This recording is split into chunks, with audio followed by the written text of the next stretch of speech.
Сергей, а экономия реально 40%, что ли?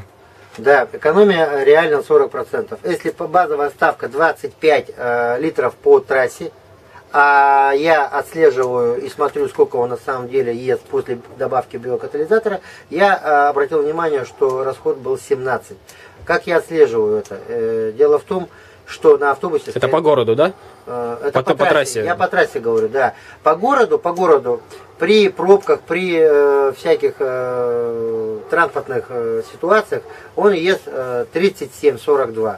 На сегодняшний день он ест 25-27 по городу. То есть вот, получается, вот, пожалуйста, 30... от 42 да, до 25 вот они 40%. Да, вот они даже 40, пускай даже 35, в зависимости от стиля вождения, в зависимости какие пробки в городе.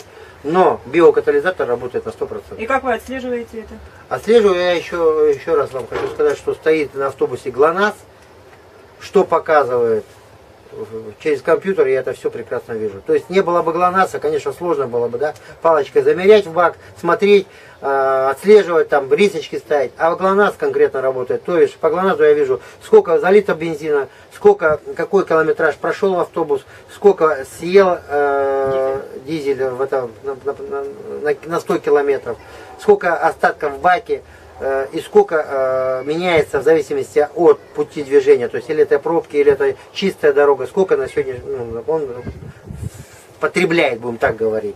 Но я вам хочу сказать, что от 25% до 40% идет экономия. Биокатализатор просто прелесть. А как по денежном плане экономия заметно это идет? И вот покупается биокатализатор, да, тратится на него сумма, оправдывается это? И... Я вам хочу сказать, такая ситуация. Посчитать очень легко и просто. Автобус 2 дня назад пришел с Москвы.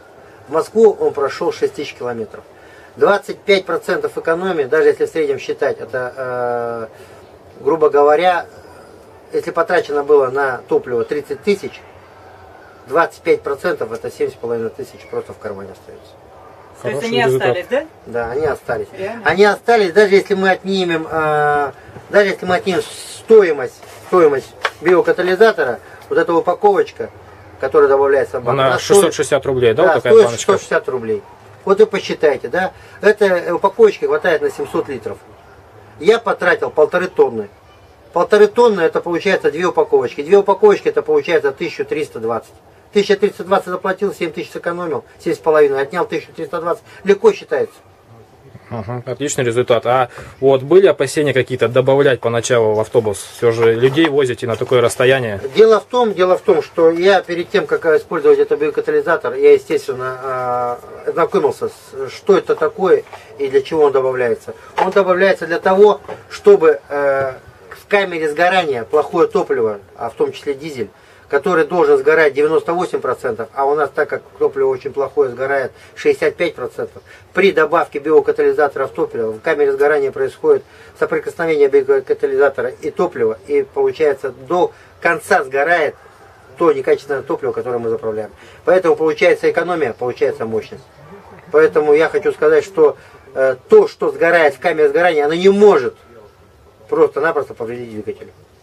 Нет выхлопа, СО чистое. СО обалденно. СО обалденно. Я говорю, когда подходишь, даже просто открываешь капот, чтобы посмотреть состояние какого-то там элемента, да, части там какого-то двигателя, да, чтобы там, ну, как всегда, водитель должен выйти, посмотреть исправность, да, двигатель работает, невозможно стоять, да, идет выхлоп. Сейчас подходишь, нормально открываешь капот, стоишь, смотришь уровень ТОСО там или еще что-то, то есть не чувствуешь такого выхлопа, как это было раньше.